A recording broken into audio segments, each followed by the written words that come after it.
1964, le 31 janvier.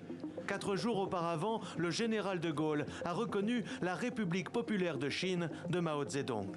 Il y a évidemment là, de notre part, rien qui implique aucune sorte d'approbation à l'égard du régime qui domine actuellement la Chine. La France ne fait que reconnaître le monde tel qu'il est.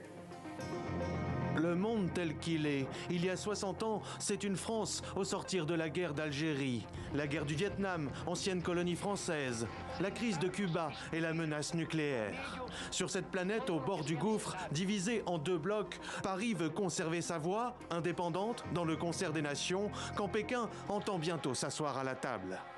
En 1964, c'était la France qui était dans une position de domination, alors qu'aujourd'hui, nous sommes dans une position, et cela dure déjà depuis un certain temps, dans une position plutôt de déséquilibre vis-à-vis de la Chine, déséquilibre commercial, très certainement aussi politique, mais aussi de plus en plus technologique.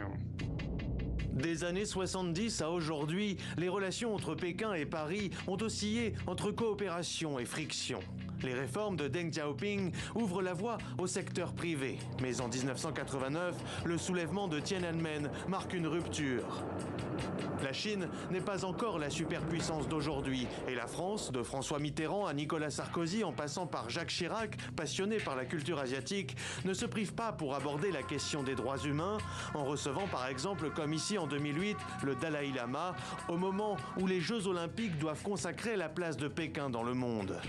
Mais Paris sait déjà à l'époque que la relation est renversée. L'industrie française est devenue dépendante. Et il est aujourd'hui plus difficile de parler du sort des Ouïghours à Xi Jinping quand on est son 3e partenaire commercial en Europe.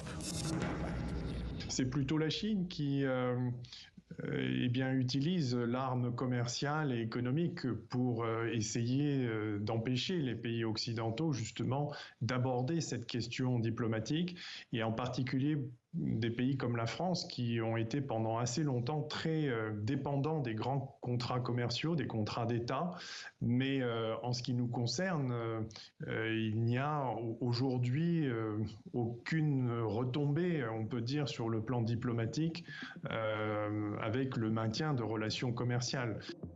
Basés sur l'industrie aéronautique et la production énergétique, les intérêts français en Chine s'orientent aujourd'hui vers l'agroalimentaire et le secteur du luxe. Mais la France enregistre encore en 2023 un déficit commercial de 50 milliards d'euros.